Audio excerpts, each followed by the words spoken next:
नमस्कार, आवाज न्यूज मध्ये आपलं स्वागत. मी राजेश बारणे. सध्या महाराष्ट्र सरकार आणि केंद्र सरकार यांच्यामध्ये आरक्षणावरून मोठा गदारोळ सुरू असल्याचं आपल्याला दिसतंय. एकंदरच आपण गेल्या काही दिवसांमध्ये पाहिलं तर 5 मेला मराठा आरक्षण सुप्रीम कोर्टाने रद्द केलंय.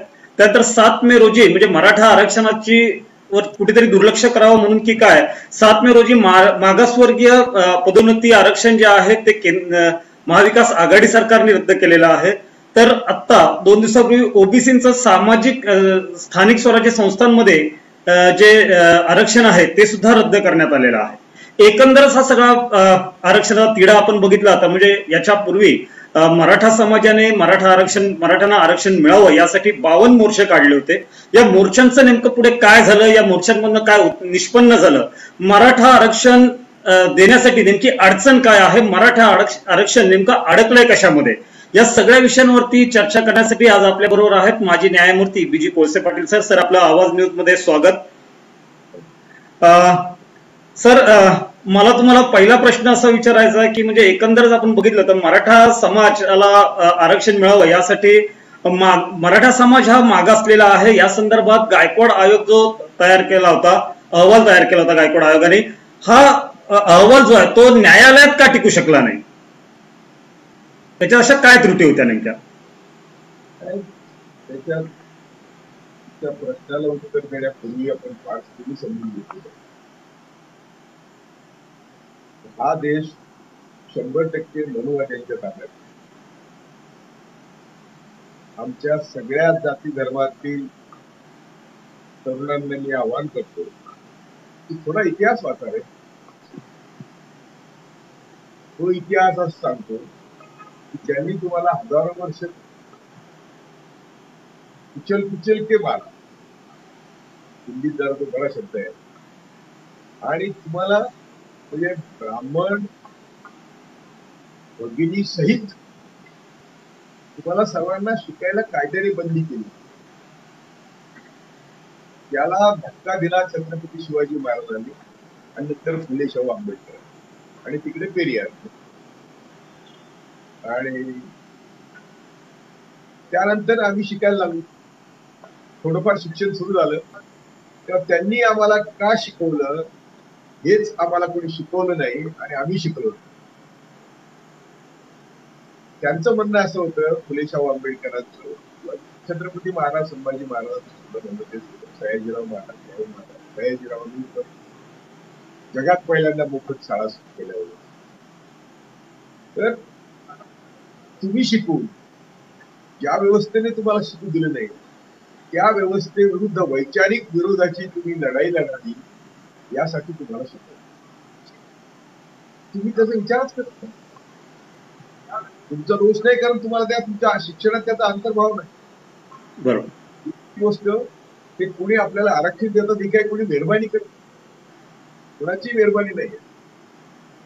हा देश सर्वांचा आहे. आमच्या संविधानाची सुरुवात आम्ही भारताचे लोक अशी आहे, आणि आम्ही भारताचे लोक म्हणजे बाबासाहेबांनी आम्हाला सगळ्यांना भारताचं मालक केलं.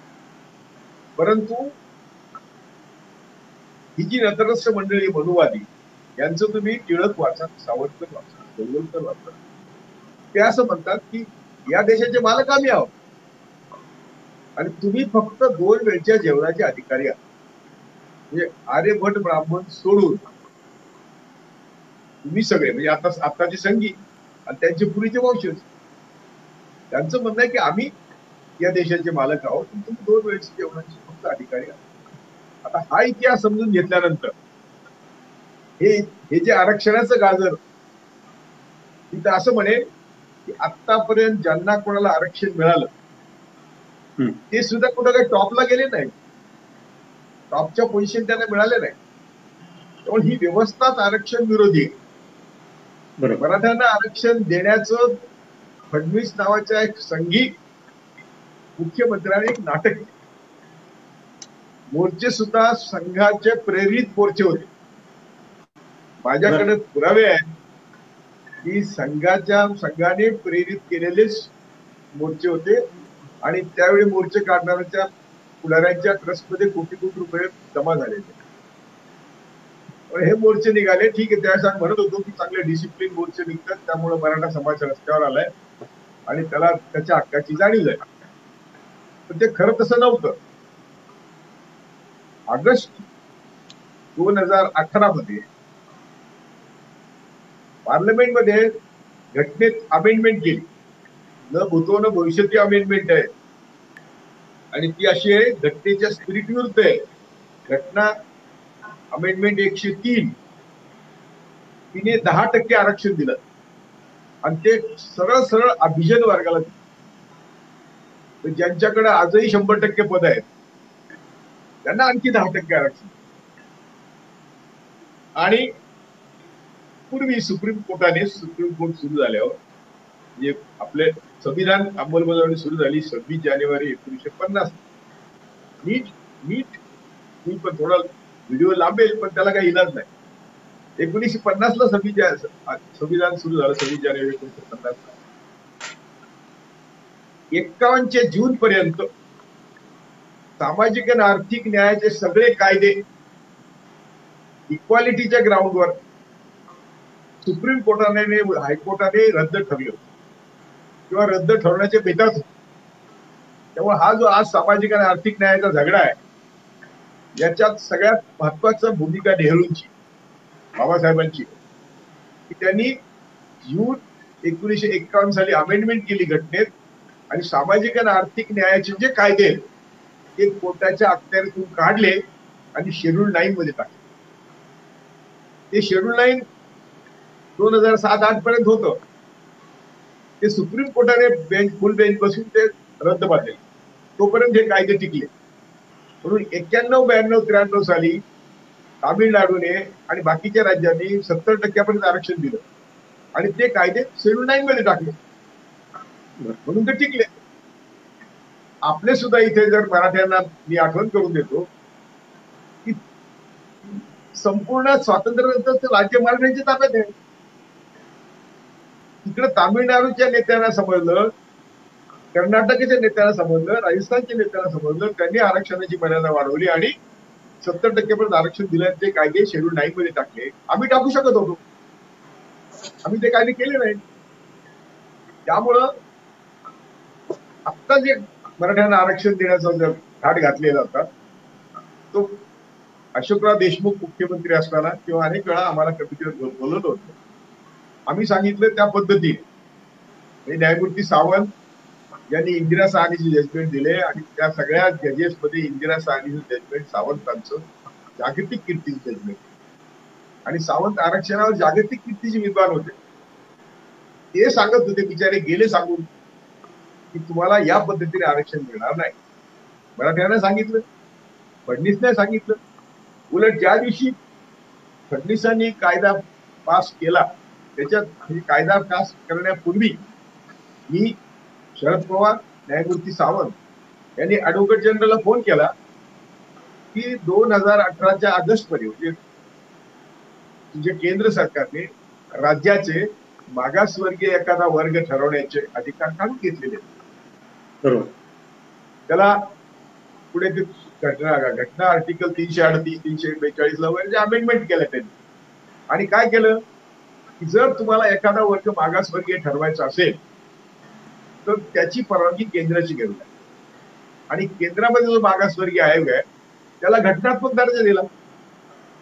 त्यामुळे आता तुम्हाला जर काही करायचं असेल तर त्यावेळी सुद्धा, त्या दिवशी ऑगस्ट 2000 नंतर तुम्हाला कुठलाही मागासवर्ग म्हणून कोणाला डिक्लेअर करायचं असेल तर तुम्हाला केंद्राकडे त्याचं प्रपोजल द्यावं लागतं आणि केंद्र ते पण स्वीकार.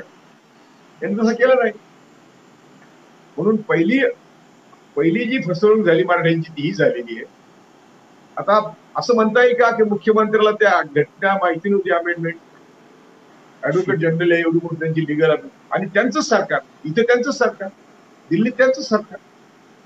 जर फडणवीस पटल्या ठरवलं असतं फडणवीसांनी तर लगेच त्यांनी त्याचा पाठपुरावा केला असता, केंद्राच्या मागासवर्गीय आयोगाकडे अर्ज केला असता, एक प्रकरण अप्रूव्ह करून घेतलं असतं, आरक्षण दिलं असतं. ते मागासवर्गीय रिकमेंड करणार आणि त्याचा संसदेत ठराव होणार. संसदेच्या ठरावाशिवाय मराठ्यांना आरक्षण मिळणार नाही हे आम्ही नम्रपणे सगळ्या मराठ्यांना सांगत होतो. मोठी फसवणूक आहे. मोर्चे काढताना सुद्धा आम्ही सांगत होतो आणि मी आणि न्यायमूर्ती सावंत होतो. आम्ही खूप शिवायचे धनी झालेलो आहोत, परंतु आम्हाला निदान आम्ही ज्या पदावर बसलो होतो सत्य बोलल्याशिवाय आम्ही तुम्हाला खोटं कसं सांगतो. हे सगळे तुम्हाला भावनेमध्ये अडकून, भावनेने काय देश चालत नाही, अडकून तुम्हाला हे त्याला आपण म्हणतो खेड्यातल्या भाषेत मूर्ख बनवतायत, मामा बनवतायत. आता सुद्धा जे मोर्चे निघणार आहेत, मोर्चे निघणाराचा आजोबा आला तरी आम्ही म्हणतो त्या पद्धतीनेच आरक्षण मिळेल. आणि ती पद्धत अशी आहे की राज्याने मागासवर्गीयाचा वर्ग, मराठी मागासवर्गीय आहेत, हे घेऊन आता केंद्राकडे जायचं, केंद्र मागास आयोगाकडे जायचंय आणि त्या आयोगाने रिकमेंड केल्यानंतर पार्लमेंटमध्ये ठराव होईल. एवढं क्लिअर प्रोव्हिजन असताना फडणवीस यांना फसवलं आणि आता हे मराठीचे नेते त्यांना फसवतात. अगदी बरोबर आहे सर. एकच पॉईंट आहे. दुसरं असं की 50%ची मर्यादा सुप्रीम कोर्टाने घातलेली आहे. ती मर्यादाचं उल्लंघन आता यांनी 10% दिले अभिजात वर्गाला, तिथे उल्लंघन झालं. पण घटनेत तरतूद अशी आहे की सामाजिक आणि आर्थिक आरक्षण ज्यांना मिळतंय त्यांना त्याच्या 10% जायची परवानगी नाही, त्या 10% क्लेम करायची परवानगी नाही. ते सुद्धा घटनाविरोधी आहे. जे खरोखर कायदा घटनाविरोधी आहे ते सुप्रीम कोर्ट ऐकत नाही. सुप्रीम कोर्ट हिअरिंग घेतलं नाही किंवा निदान त्या तुमच्या संपूर्ण घटनेच्या स्पिरिटमध्ये आर्थिक आरक्षणाची तरतूद कुठे आहे, स्पिरिटमध्ये नाही, प्रस्तावनेमध्ये नाही, मागच्या तत्वात नाही, ती कशी देत आहे असं सुप्रीम कोर्टाने सरकारला विचारलं पण नाही.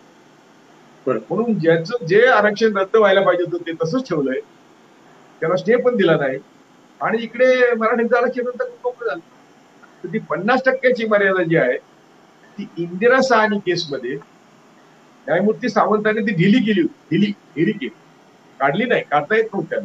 त्यांनी असं म्हटलं की अपवादात्मक परिस्थितीत एखादा जर वर्ग राज्याला वाटलं की हा मागास आहे, शिक्षण आहे आणि सामाजिक दृष्ट्या त्याला देता येईल असं अपवाद त्यांनी निर्माण केला होता सावंतांनी इंदिरा साहनीच्या केसमध्ये. म्हणून अनेकांना काय वाटतं की तो आता अडथळा नाही, ते चूक आहे. म्हणून सुप्रीम कोर्टाने काय धरलं की यांनी अपवादात्मक मराठ्यांची परिस्थिती असं सिद्ध केलेलं नाही, म्हणून आम्ही 50%च्या पुढे मर्यादा उलटत नाही आणि राज्याला अधिकार नाही. दोन्ही मुद्दे आम्ही ज्या दिवशी कायदा पास झाला त्या दिवशी माझी टीव्ही नाईनला मुलाखत आहे, ते सांगितलं, तेच सुप्रीम कोर्टाने सांगितलं. म्हणजे आम्ही शहाणे असा क्लेम नाही, जो कायदा आम्हाला कळतो तो आम्ही या समाजाला सांगण्याचं काम केलं.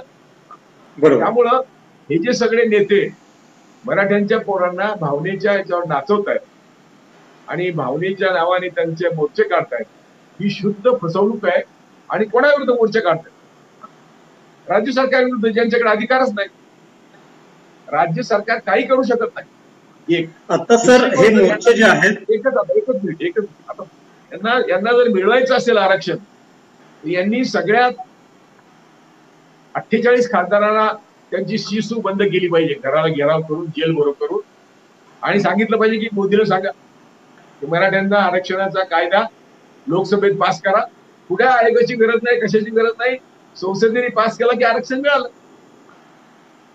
आता विचारा काय म्हणताय. आता हे अगदी बरोबर आहे सर की म्हणजे आता राज्य शासनाच्या विरोधात मोर्चे काढण्याची तयारी होते. ही मोर्चे काढण्यासाठी भाजपचे काही नेते जे आहेत हे भडकाऊ विधानं आता करतायत. ते एकंदरच मराठा आरक्षणावरनं सध्या राजकारण म्हणजे भाजप जे आहे ते राजकारण करतंय का आणि मराठा तरुण जे आहेत त्यांच्या भविष्याशी खेळतंय का, काय सांगाल? मी पुन्हा तुम्हाला सर्वांना, सर्व जाती धर्माच्या युवकांना वॉर्निंग देतो की गेल्या 7 वर्षात देश आणि देशवासियांचा मेंदू एवढा सडवला गेलेला आहे आणि घराघरामध्ये संघी नावाचा विषारी विचार पोचलेला आहे. त्यातून देशाला बाहेर काढणं पुढच्या 50 वर्षात शक्य नाही. आता तुम्ही जे म्हणताय तर हे फक्त आता समजा त्यांचं सरकार आलं नाही, इथे बंगालमध्ये आलं नाही, कर्नाटकात नव्हतं आलं, मध्य प्रदेशात नव्हतं आलं, मणिपूरमध्ये नव्हतं आलं, ते काय केलं त्यांनी तोडफोड करून आमदार विकत घेऊन आपलंच सरकार केलं. बंगालमध्ये ममताने करू दिलं नाही तर ममताला ते एक श्वास सुद्धा घेऊ देत नाही. इतका त्रास देतात. म्हणून मी म्हणतो की तुम्ही कुणी सत्तेवर आलात, आता जे संघी विषारी विचार घरात पोचलेला आहे घराघरात, तो तुम्हाला राज्य करून देणार नाही. आता हे जे मोर्चे काढायचे हे सगळे संघाने उभे केलेले आहेत, भाजपने उभे केलेले नेते आहेत आणि ते मराठ्यांना फसवून फक्त महाराष्ट्रामध्ये अशांतता निर्माण करण्याचं काम करतात. जे काम 2013-14 मध्ये अण्णा हजारेंनी केलं आणि संविधान विरोधी मागण्या केल्या. संविधान विरोधी मागण्या होत्या अण्णा हजारेच्या, आजही सांगतो मी की ते संविधानाला कधी कबूल नव्हत्या. एक जन लोकपाल सर्वांच्या डोक्यावर बसताना नेमायचं, कुठून आणायचा एवढा देव माणूस, कुठून आणायचा आता आपण या देशात, आणि संविधानाला विरोधी, संविधान विरोधी. म्हणून जे ज्या मोर्चांना प्रसिद्धी मिळते ते मोर्चे संविधान विरोधी असतात. त्या मोर्चातून काही निष्पन्न होणार नाही असे मोर्चे असतात आणि त्यामुळे आमच्या सारख्यांच्या खऱ्या मोर्चांची किंमत संपते. आमच्या सारख्यांचे खरे आंदोलन करतात त्याची किंमत संपते. म्हणून हे मोर्चे आहेत आणि आम्ही जीव तोडून सांगतोय की तुम्ही माझ्यावर सोडा, मी तुम्हाला आरक्षण देतो, फक्त माझ्यावर तरी चला. सगळा मराठा समाज किंवा बाकी सगळा समाज, मी तर म्हणेल की सर्व जाती धर्मातल्या गरिबांना माझं आव्हान आहे की माझ्याकडे अल्टरनेट बजेट आहे, तुम्ही माझं ऐका. तुम्ही माझं ऐकून, तुम्हाला मी सांगतो की अन्न, वस्त्र, निवारा, आरोग्य आणि शिक्षण हे फुकट तुम्हाला देण्याची किंवा कमीत कमी पैसे देण्याची तरतूद इतकी पैसे देशाकडे आहेत. आता लेबर पक्षाचा लंडनचा नेता, विरोधी पक्ष नेता म्हणला की मला सत्ता द्या, मी तुम्हाला सगळ्यांना फुकट शिकवतो. फुकट शिकवणं ही आज जागतिक गरज आहे आणि फुकट शिकवणं हे एकदा जर सुरू केलं तर कोण आरक्षण मागेल. म्हणून आरक्षण मिळायला पाहिजे मराठ्यांना, याच्यात 100% आम्ही सोबत आहोत, पहिल्यापासून आहोत. त्यासाठी आम्ही दिलेल्या नोट्स न्यायमूर्ती सावंतांच्या इथे, म्हणजे मी फार छोटा माणूस आहे, न्यायमूर्ती सावंतांनी आरक्षण कुठल्या पद्धतीत तुम्हाला मिळवता येईल याच्या नोट्स दिलेल्या या दोन्ही तिन्ही सरकारने गुंडाळून ठेवलं. अगदी बरोबर आहे. मराठ्यांना आरक्षण द्यायचं नाही आणि मनुवाद्यांना द्यायचंच नाही. त्यामुळे संपूर्ण लॉबी तिथं असं म्हणेल की सर्व जाती धर्माचे नेते आणि सर्व जाती धर्माचे सुद्धा नेते हे सगळे मनुवादी आहेत आणि त्यांना या देशामध्ये स्टेटस्को पाहिजे. त्यांना या देशामधली ही जी 95% 85% जनता आहे त्यांना कुठेही सत्ता द्यायची नाही, सत्तेत भागीदारी द्यायची नाही. म्हणून या आरक्षणाचा खेळ खंडोबा चालू आहे. अगदी बरोबर आहे. म्हणजे यार सर्व पक्ष नेते जे आहेत यांनाच अनुसरून माझा पुढचा प्रश्न आहे की म्हणजे मराठा आरक्षणावरनं सध्या SC ST OBC असा वाद निर्माण करून भविष्यात निवडणुका लढवण्याचा एकंदर हा डाव दिसतोय का? तर आता या अनुषंगाने समाजात एकता राहण्यासाठी तरुणांना काय संदेश तुम्ही द्याल? मला आता मी सांगतो की 2014 साली म्हणजे 13चा प्रचार सुरू झाला इलेक्शनचा लोकसभेचा, तर हे जे आता म्हणतात ना मराठ्यांना इथे आरक्षण द्यायला पाहिजे, ते नेते त्यावेळेस भाषण करत होते आणि त्या भाषणासाठी गोपीनाथ मुंडे पैसे देत होते. माझे मित्र गोपीनाथ मुंडे होते. ते काय म्हणायचे, तुम्ही असं भाषण करा की मराठ्यांना ओबीसी टाका आणि शेवटचं वाक्य म्हणायचं, ते काम फक्त साहेबच करतील, ते शरद पवार करतील. म्हणून मराठ्यांची मतं गेली शरद पवारला, ओबीसीची मतं गेलं गोपीनाथ मुंडेंना. दोघांचं राजकारण झालं आणि पैसे देऊन स्टेजवर यांना भाषण करायला लावली. ते म्हणतात आता आम्ही तुम्हाला आरक्षण मिळू देतो. हे शत्रू आहेत, हे देशद्रोही आहेत. मी फार जाणीवेने, जबाबदारीने, मला खरंच त्यांच्या कोणावर टीका करायची नाही, पण मी जे बघितलंय, मला जेवढ्या शिव्या देत आहेत लोक सध्या, त्या सगळ्यांना मी सांगतो की मी गौतम बुद्धाचा शिष्य आहे. गौतम बुद्ध असं म्हणायचे की तुम्ही दिलेलं बक्षीस मी स्वीकारलं नाही तर ते तुमच्याकडेच राहणार. त्यामुळे तुम्ही मला किती शिव्या द्या, शिव्या शाप द्या, मी म्हणतो ते सत्य आहे आणि मी म्हणतो त्या रस्त्याने गेलं तर तुम्हाला आरक्षण काय, तुम्हाला या जीवनासाठी लागणारी प्रत्येक गोष्ट जी बाबासाहेब आंबेडकरांना अभिप्रेत होती ती मी तुम्हाला द्यायला तयार आहे, देऊ शकतो आपण. पण तुम्ही काहीतरी विश्वास ठेवून संघटन उभं करा आणि जेलभरो आंदोलन करा. आपण लाखो लोक जेलमध्ये गेलं तर मोदी कोणावर राज्य करणार आहे? तेव्हा या सगळ्या भूलथापांना बळी पडू नका. हे सगळे भाड्याचे तत्व आहेत. यांना सगळ्यांना कोणीतरी पैसे देते, ते नाचवते आणि आघाडी सरकार पाडण्यासाठी त्यांचा प्रयत्न चालू आहे. मला आघाडी सरकारचं काय घेणं, मी कधीही कोणाला भेटत नाही.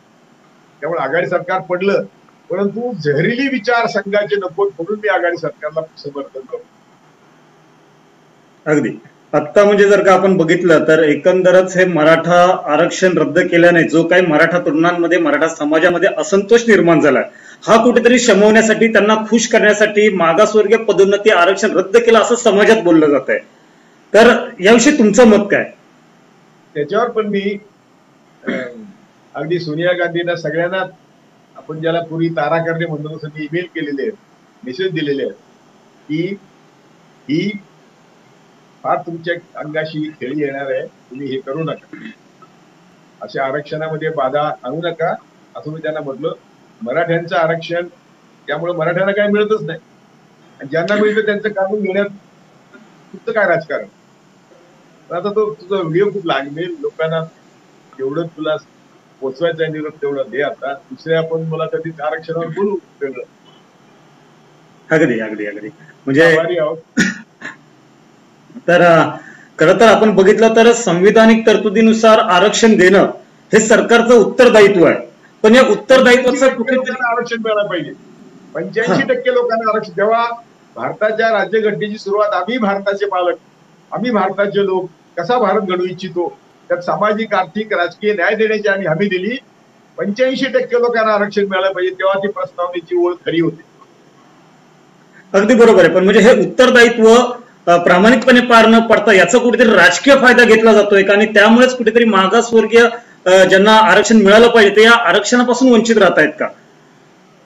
अरे मी काय म्हणतो ऐक, तुम्ही कशाला वेळ घालवतोस? मी सगळ्यांना सांगतो, सगळ्या जाती धर्मातल्या गरिबांना सांगतो की कुठलंही सरकार तुमच्या भल्यासाठी सत्तेवर येत नाही आणि ते तुमच्यासाठी काही करत नाही जोपर्यंत तुम्ही आंदोलनाचा बडका दाखवत नाही. आणि आंदोलनाचा बडका असा नाही जेल भरो, आमची मागणी मान्य करा नाहीतर आम्हाला जेलमध्ये टाका, हीच मागणी आपण करू शकतो. आपण सर्वांनी कुठल्याही राजकीय पक्ष, आता 2014 नंतर तर फारच उलट झालंय. देश फार बरबाद केला. जे 70 वर्षात उभं राहिलं त्याच्यावर मोदी नावाच्या भिकाऱ्याने ऐश केली, ऐश, आणि सगळं वाटोळं करून टाकलं. आणि आता काही देशाकडे ठेवलं नाही. पुन्हा 7 वर्षापूर्वीचा भारत उभा करायला तुम्हाला 50 वर्ष कमी पडणार आहे. 50 वर्षात सुद्धा तो भारत उभा राहणार नाही. आमचं काय, आता आम्ही 80 वर्षाचे म्हणल्यावर आम्ही फक्त तुम्हाला उपदेश देण्यामध्ये काय करणार? ठीक आहे. खरं सर शेवटचा प्रश्न विचारतो. खरं तर म्हणजे आता मराठा आरक्षण रद्द झालेलं आहे, ते मराठा आरक्षण देण्याची कुठल्याही नेत्यांची इच्छा नाहीये असं आपण आता सांगितलं. तर एकंदरच मराठा आरक्षण रद्द झाल्यानंतर मराठा तरुणांना कुठेतरी भडकवून त्यांचे विचार वेगळ्या दिशेला नेऊन मराठा तरुणांना भडकवण्याचा प्रयत्न केला जातोय का, की त्यांना त्यांच्या योग्य मार्गावरनं भरकटवलं जातंय का? येतात आम्ही सगळ्या देशाला भडकवलेले मराठीच काय, आणि त्यांना अजूनही मराठ्यांच्या पोरांना, म्हणजे मी स्पेसिफिकली मराठ्यांच्या पोरांना विनंती करतो, तुम्ही अगोदर मनुवाद समजून घ्या, तुम्ही अगोदर ब्राह्मणवाद समजून घ्या, तुम्ही अगोदर आर्यभट ब्राह्मणांचा इतिहास समजून घ्या आणि मग या लबाडांचं कोणाचं ऐकायचं ते ऐका. जय भारत, जय शिवराय, जय जिजामाता, जय भीम.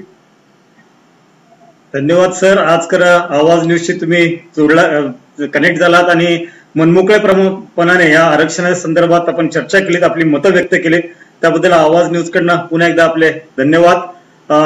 अशाच वेगवेगळ्या विषयांवरती चर्चा आणि माहिती घेण्यासाठी आवाज न्यूज सबस्क्राईब करून बेल आयकॉन दाबायला विसरू नका. धन्यवाद. मला लिंक पाठवून दिलं.